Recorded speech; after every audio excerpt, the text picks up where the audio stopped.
제가 좋아하는 장르들의 뭐 포스터나 엽서 같은 걸 좀 자취생의 냉장고 현실을 한번 봐볼까요? 펴두고 있습니다. 애초에 꺼지지도 않아요.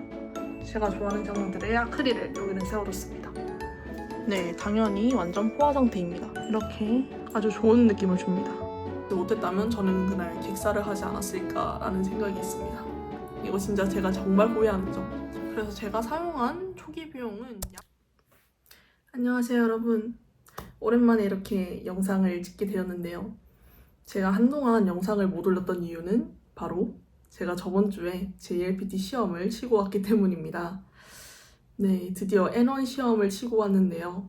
뭐 결과는 아직 모르겠지만 나올 때까지 잘 기다려 보도록 하고, 이렇게 복귀 영상 아닌 복귀 영상을 찍게 됐는데 복귀 기념으로 어떤 영상을 찍을까 고민을 하다가 드디어 그걸 찍을 때가 온 것 같다. 왜냐면 제가 이제 입주한 지 거의 4개월 정도 됐단 말이죠. 그래서 슬 찍을 때가 됐다 싶어서 오늘은 룸투어 영상을 한번 찍어보려고 합니다. 와! 오늘 영상에서는 총 4가지를 다뤄볼 건데요. 첫 번째로는 저희 집 룸투어, 두 번째로는 저희 집 스펙, 세 번째로는 어떤 부동산을 사용했는지, 마지막으로는 초기 비용이 얼마 정도 나왔는지에 대해서 설명해드리고 영상을 끝내보려고 합니다. 그러면 첫 번째인 저희 집 룸투어 가보실까요? 네, 그럼 저희 집 현관부터 한번 살펴보겠습니다. 저희 집 현관에는 일단 자석 같은 걸 좀 달아놨는데요. 이 자석으로 아주 중요한 저희 집 집 열쇠, 그리고 제가 좋아하는 장르들의 뭐 포스터나 엽서 같은 걸 좀 달아서 꾸며놔봤고요. 오른쪽에는 이제 신발장이 있습니다. 신발장을 열면 당연히 신발이 있고요. 뭐 마지막 칸에는 좀 잡다하게 우산이라던가 박스 테이프, 또 이제 장 보러 나갈 때 필요한 에코백 같은 걸 좀 넣어놨습니다. 그리고 요 위에는 이제 분리수거 하기 위해서 봉지들을 올려놨는데 놓을 자리가 없어서 여기에 올려놓고 사용하고 있습니다. 또 밑에는 자리가 조금 남아가지고 휴지 같은 것도 좀 구비를 해두고 있고, 이렇게 현관이 있습니다. 네, 현관에서 바라보면 저희 집은 이런 느낌이고요. 한번 들어가 보겠습니다. 들어오자마자 오른편에는 세탁기가 이렇게 있고요. 그 옆에는 냉장고를 이렇게 꾸며놔줬습니다. 냉장고 위에는 전자레인지 위에는 이제 이쪽은 세탁기 돌리고 이제 빨래 넣을 때 필요한 빨래 집게나 빨래망 같은 거 넣어놨고요. 이쪽에는 제가 이제 매일 사용하는 수건이라든지 그런 친구들을 좀 올려놔봤습니다. 그 왼쪽에는 이제 주방이 있는데요. 여기 주방이랑 냉장고 사이에는 작은 틈이 있어서 여기에 필요한 조미료들이나 그런 것들을 넣고 사용하고 있습니다. 제일 윗칸에는 뭐 휴지나 물티슈, 또 상비약 같은 거를 놔둬놨고요. 두 번째 칸에는 이제 요리할 때 필요한 조미료들, 세 번째 칸에는 세탁기 용품이나 뭐 또 잡다한 것들 넣어놨고요. 마지막 칸에는 다시 또 상비약들 넣어놨습니다. 이쪽에 달린 이 봉지는 일반 쓰레기 모으는 봉지입니다. 다시 주방으로 돌아와서 여기는 이제 자석을 통해서 제가 필요한 주방용품들을 좀 달아놨고요. 이쪽은 음식물 쓰레기 버릴 때 필요한 봉지를 모아두고 있습니다. 이렇게 아마존에서 산 식기 받침대를 사용하고 있고요.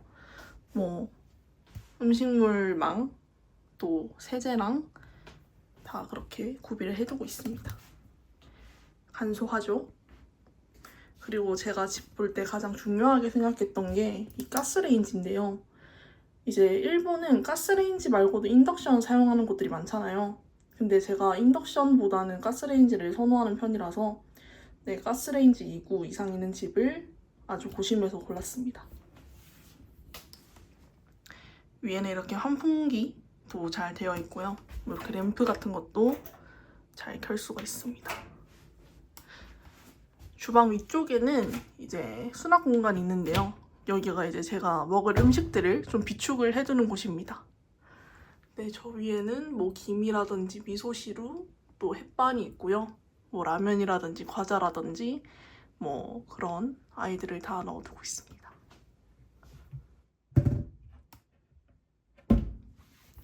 여기 아래쪽에도 이제 수납 공간이 있는데 여기에는 제가 이제 사용하는 냄비라든지 프라이팬이라든지 넣어두고 분리수거할 때 필요한 봉지 같은 것도 여기에 넣어두고 있고요. 뭐 따로 또 필요한 이제 주방용품들 아니면 또 제습제 같은 거를 여기다 넣어놓고 사용하고 있습니다. 또 이쪽도 가득 차 있는데 물이라든지 뭐 탄산수, 식초, 간장 같은 것도 여기에 넣어놓고 보관하고 있습니다. 자취생의 냉장고 현실을 한번 봐볼까요? 생각보다 가득 차 있죠? 네, 뭐 물도 있고 우유도 있고 뭐 이런 샐러드 소스나 뭐 고추장 아주 중요하죠? 이런 것도 있고 계란, 뭐 커피 네, 뭐 되게 잘 먹고 잘 사고 있습니다. 네, 그럼 다음으로는 이제 맞은편에 있는 화장실과 욕실을 한번 가볼 건데요. 왼쪽에 있는 게 먼저 화장실입니다. 이렇게 불과 환풍기를 켤 수가 있고요. 들어가시면 이렇게 독립된 화장실이 있습니다. 저 위쪽에는 이제 수납 공간이 있어서 화장지나 위생용품들을 좀 관리를 해두고 있고 왼쪽에는 두꺼비집도 있습니다. 이 일본 화장실은 물 내리면 여기 바로 깨끗한 물로 손을 씻을 수 있는 세면대가 있어가지고 이제 수건걸이랑 키레이도 딱 구비를 해두고 있습니다. 그리고 저 안쪽에는 이제 변기 청소할 때 필요한 청소용품들도 잘 구비를 해두고 있습니다. 네, 다음으로는 욕실을 한번 가보겠습니다. 욕실 앞에는 이렇게 물 온도를 조절할 수 있는 뭐라 해야 되냐? 이게 있어요. 그래서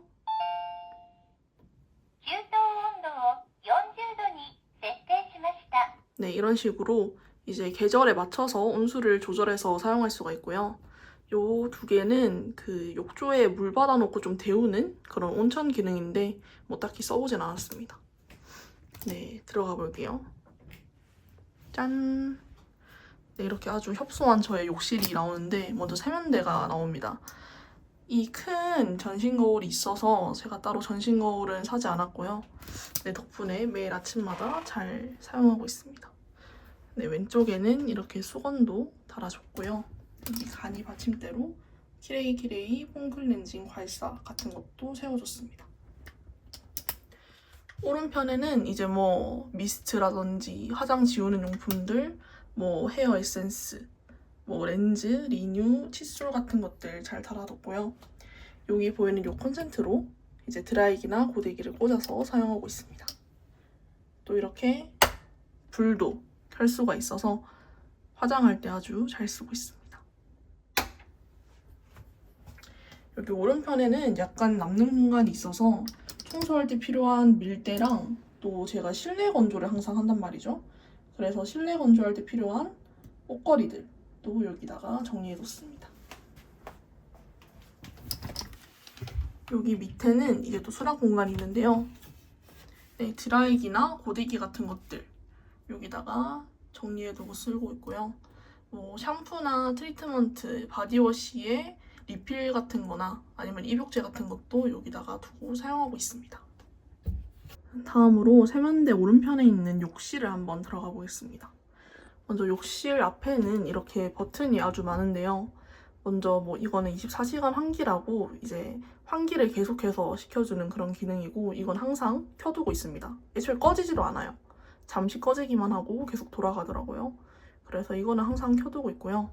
이제 밑에는 이제 빨래를 널었을 때 말릴 수 있는 뭐 건조 기능이라든지 뭐 샤워하다가 덥거나 추울 때 킬 수 있는 뭐 송풍, 온풍 같은 것도 있고요.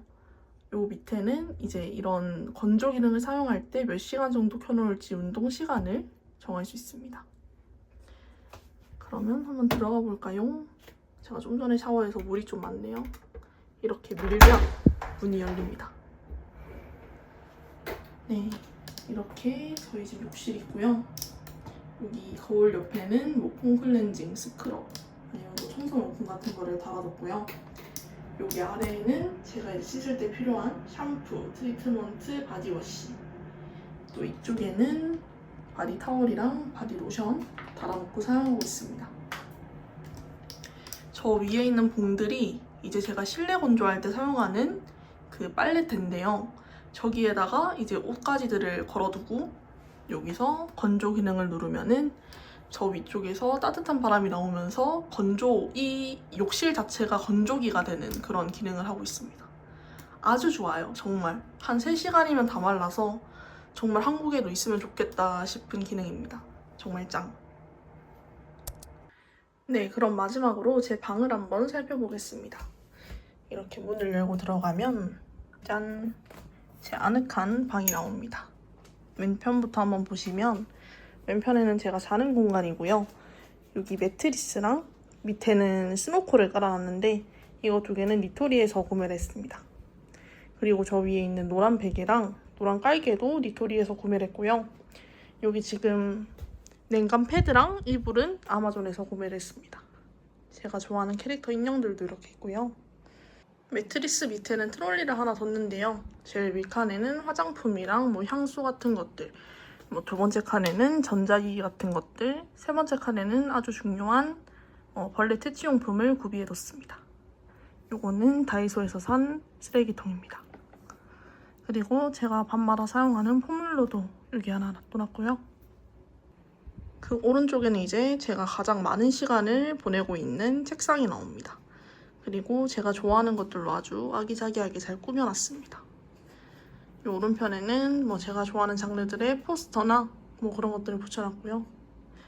여기는 제가 좋아하는 산리오 캐릭터인 하나마루 오바케존으로 일단 이름을 붙여놨는데 제가 좋아하는 마루마루 인형들을 여기다가 다 놔둬놓고 있습니다.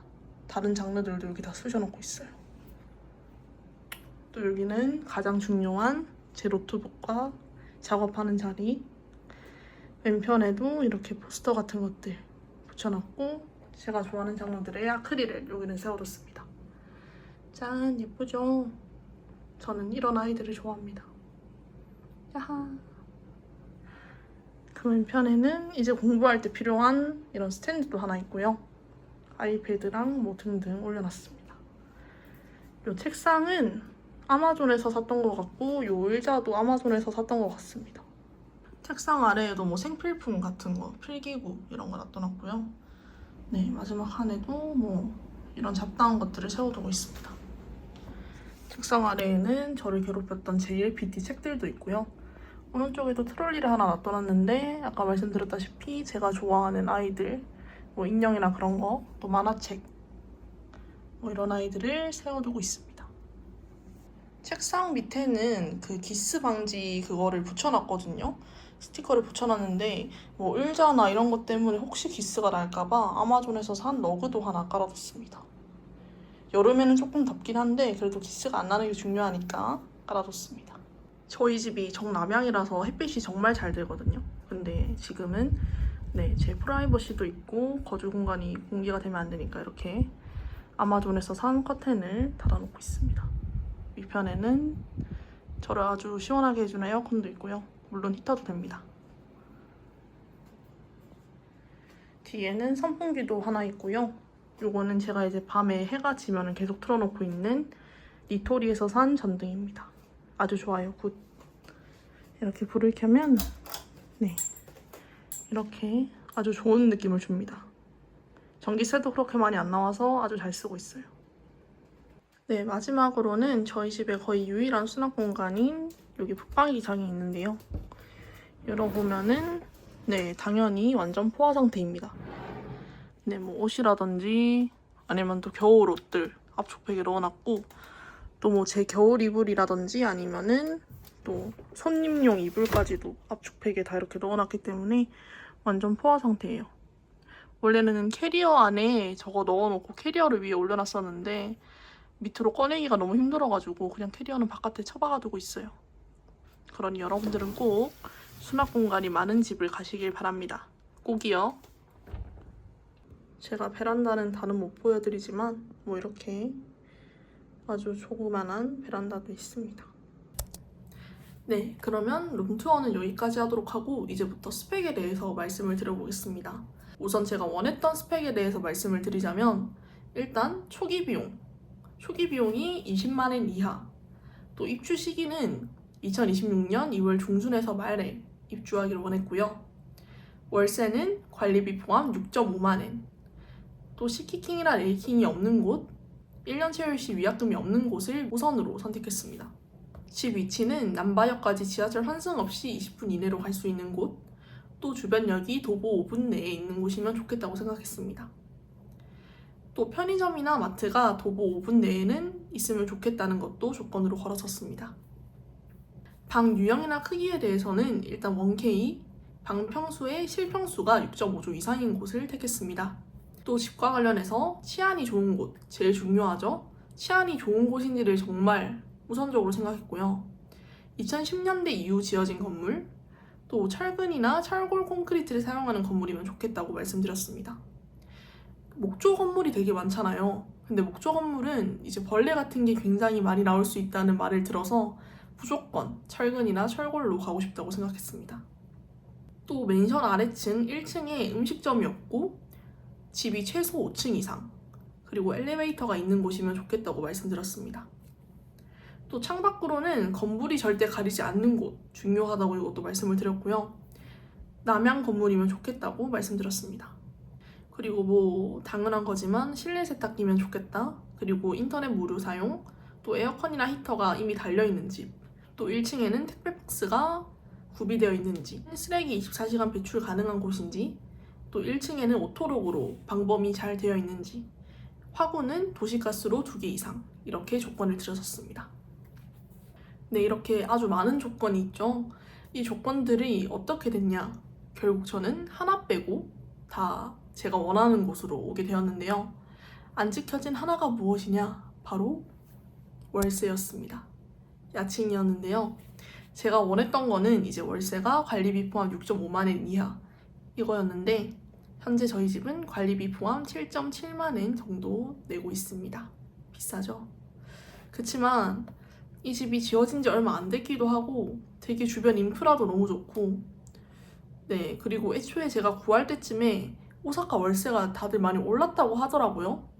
뭐 실제로 제가 많은 매물을 본 게 아니니까, 또 제가 오사카 매물들의 평균값이 얼마인지는 잘 모르니까 잘 모르겠는데, 뭐 어쨌든 오사카 월세가 많이 올랐던 것도 있고, 제가 좀 더 찾아보면은 적당한 스펙에 적당한 가격대로 갈 수도 있었겠지만, 저는 집 컨디션이 굉장히 중요한 사람이고 또 대부분을 집에서 보내는 사람이기 때문에 집만큼은 그래도 조금 더 좋은 곳으로 가고 싶었고 결국 이 집에 오게 되었습니다.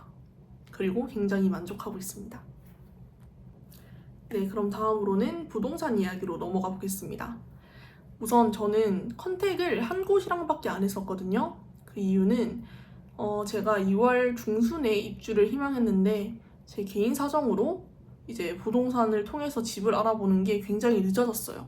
그래서 입주 한 달 전에 이제 첫 번째 연락을 드렸는데 마음이 급하기도 했고 애초에 막 이렇게 고민할 성격도 아니라서 그냥 컨택했던 곳에서 바로 매물을 받고 이틀인가 만에 바로 계약을 했습니다. 그래서 제가 사용했던 부동산은 바로 임상현 부동산이었습니다. 뭐 다른 부동산 되게 많잖아요. 근데 제가 이 부동산을 선택했던 이유는 제가 워홀을 결심하고 이제 가야겠다 생각한 뒤로 계속 이제 매물들도 보고 부동산 어디가 좋은지 찾아보고 있었단 말이죠. 그래서 제가 반년 동안 서치를 해봤을 때 임상현 부동산이 되게 후기도 좋고 친절하다라는 평이 많았어서 여기에 연락을 하게 되었습니다. 이 부동산이 되게 좋았던 점은 일단 제가 원했던 조건들을 하나하나 짚어주시면서 이거는 가능하다, 이거는 조절해야 된다라고 딱딱 말씀해 주셔서 제 입장에서는 굉장히 편했고요. 또 굉장히 친절하고 아주 자세하게 정말 감동받을 정도로 정말 친절하게 매물들도 소개를 해주셔서 또 여기서 신뢰감이 좀 높아져가지고 바로 다른 데 컨택을 안 하고 계약을 했던 것도 있던 것 같습니다. 또 제일 좋았던 점이 입주 당일날에 원래 이 회사가 이 부동산이 픽업하고 드랍을 해주는 서비스가 있거든요. 근데 제가 입주를 했던 날은 이미 그 드랍하고 픽업하는 서비스가 이용자가 다 차가지고 저는 불가능했던 상황이란 말이죠. 그래서 뭐 어쩔 수 없지. 나는 그날 말고는 입주할 수가 없으니까. 그래서 혼자서 이제 부동산까지 가고 이제 또 집을 갈 생각을 하고 있었는데 부동산 분들이 제 몰골과 또 바깥의 날씨 상황, 또 비가 엄청 많이 왔단 말이죠. 날씨 상황과 또 제 짐 같은 거 엄청 많은 거를 보고는 또 조정을 해주셔서 드랍 서비스까지 또 추가로 해주셨던 기억도 있습니다. 정말 픽업 드랍이 정말 중요해요, 여러분. 너무 힘들거든요. 첫날에 짐도 되게 많이 들고 오실 거잖아요. 저의 경우에는 거의 한 20kg, 30kg를 들고 이제 왔다 갔다 했었는데 아마 드랍 서비스를 받지 못했다면 저는 그날 객사를 하지 않았을까라는 생각이 있습니다. 그리고 이제 부동산에서 이제 연계를 해주셔서 가전 렌탈도 연결이 되었고 바로 또 이 부동산에서 연계를 해서 가전 렌탈을 하게 되면은 조금 더 싸게 받을 수 있었던 것도 있어서 되게 저렴한 가격으로 1년 동안 렌탈을 할 수 있는 것도 되게 큰 메리트라고 생각합니다. 뭐 제가 다른 부동산을 이용하지 않았기 때문에 여기가 뭐 특출나게 이게 더 좋다, 뭐 이건 좀 별로다 라고 말씀드리기는 어렵고 그냥 제가 느꼈던 바로는 굉장히 괜찮았던 부동산이었던 것 같습니다. 추천해드립니다. 네, 그럼 마지막으로 이제 초기 비용에 대해서 설명해드리고 마무리하도록 하겠습니다.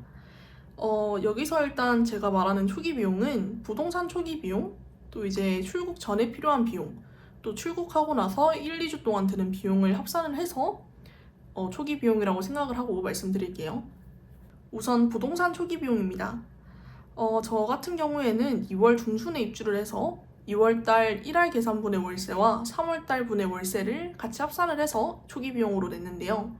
먼저 2월달의 경우에는 1할 계산으로 11,184엔, 3월달 분으로 월세 69,690엔, 관리비 5,410엔, 서포트 비용 455엔을 냈습니다. 거기에 이제 추가로 열쇠 교환비 2만엔, 보증회사 비용 6만엔, 화재보험 2년치로 2만엔, 이렇게 해서 총 부동산 초기 비용은 18만 8,790엔 정도 나왔네요. 네, 이 정도 나왔습니다. 아까 말하는 걸 까먹었는데 저희 집 크기가 실평수가 7.5조 이상이거든요. 굉장히 넓은 편이란 말이죠. 근데 되게 낮은 초기 비용을 내고 들어왔어요. 보통 이 정도 크기의 집이면은 30만엔 전후가 일반적이라고 들었는데 저 같은 경우에는 20만엔 이하로 초기 비용을 냈으니 굉장히 싸게 잘 왔던 것 같습니다. 네, 다음으로는 출국 전 비용입니다. 우선 저는 부산 출발 비행기표로 15만원 편도가 들었고요. 택배 항공소포로 4박스 정도 보냈는데 그것도 한 20만원 들었던 것 같습니다. 그 외에도 뭐 전기장판이라든지 기타 생필품 같은 거 사는 데에 또 한 2, 30만원, 3, 40만원 정도 들어서 또 이것도 관련해서 한 70만원 정도 나온 것 같고요. 입주 후에 필요했던 가구나 생필품 뭐 등등 사는 데에 또 한 3, 40만원 정도 들었던 것 같습니다. 그래서 제가 사용한 초기 비용은 약 300만원에서 350만원 정도이지 않을까 생각합니다. 정확한 수치를 알려드리고 싶은데 지금 가계부가 좀 꼬여 있어가지고 볼 수가 없더라고요, 제대로.